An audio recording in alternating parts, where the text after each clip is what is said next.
Highbridge, a division of Recorded Books, presents The Nurse's Secret by Amanda Skenandore. Read by Vanessa Johansson. Chapter 1.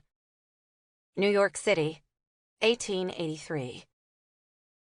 Travelers sluiced from the newly arrived trains onto the platforms, like privy muck into the sewer, halting and sluggish. Their voices echoed through the car house, blending with the wheeze of steam and whine of metal. Daylight fought with streaks of soot and drifts of snow to penetrate the glass ceiling above. Una, however, preferred the shadows. She watched the travelers from behind one of the great ornamental trusses that supported the roof. Watched and waited. The first to emerge were always the businessmen, bankers, speculators, oilmen, factory owners. They strode across the platform like it was their own private foyer, perturbed but undaunted by the noisome crowds. Time was money to these men, and their hurry and hubris made them easy marks should one be willing to suffer their over-perfumed clothes and superior airs. Today Una was not.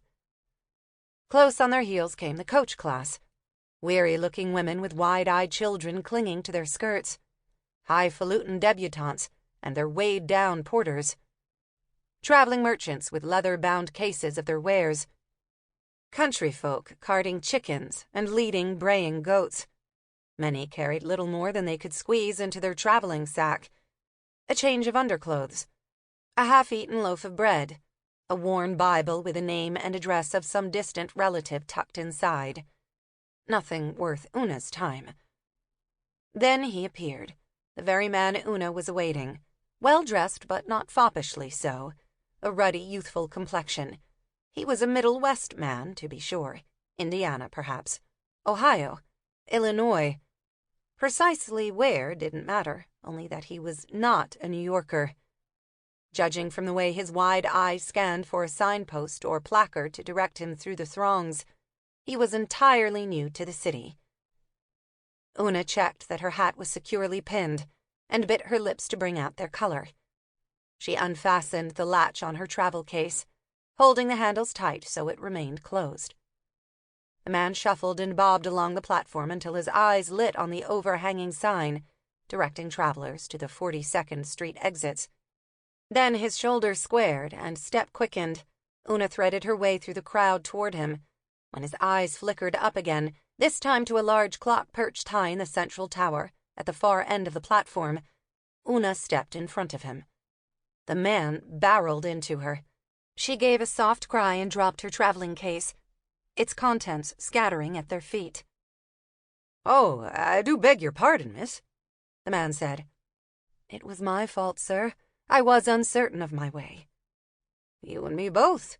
I've never been in such a large station." She knelt to collect her scattered belongings, flashing him a timid smile when he bent down beside her. The faint scent of tobacco clung to his fine Chesterfield coat. "Largest station in the world," she said. "At least that's what I've heard." He handed her a ribbon-trimmed bonnet and worsted wool shawl, which she carefully folded and tucked inside her bag. "You really needn't trouble yourself." "It's the least I can do." He reached for another piece of clothing, then froze, his neck and ears reddening to match his cheeks. Una snatched the silk chemise, its smooth fabric and lace hem brushing the tips of his gloved fingers, as she whisked it into her bag.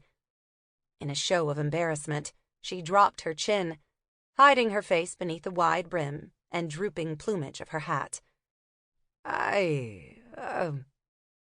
He wobbled on his haunches, his Chesterfield brushing the dirty floor. Una gathered up the last of her clothing and stuffed it in her bag. "Thank you," she said, latching the bag and standing. The man stood too. "Again, my apologies, miss." He dusted off his overcoat and glanced again at the clock. "Can I see you to a carriage?" Una dared another glance at his wide, honest face, another timid smile. "That's very kind, but I'm departing, not arriving." "Oh?" "Yes, sir. Back home to Maine. I'd only come for a brief visit to comfort a sick friend." Sample complete. Ready to continue?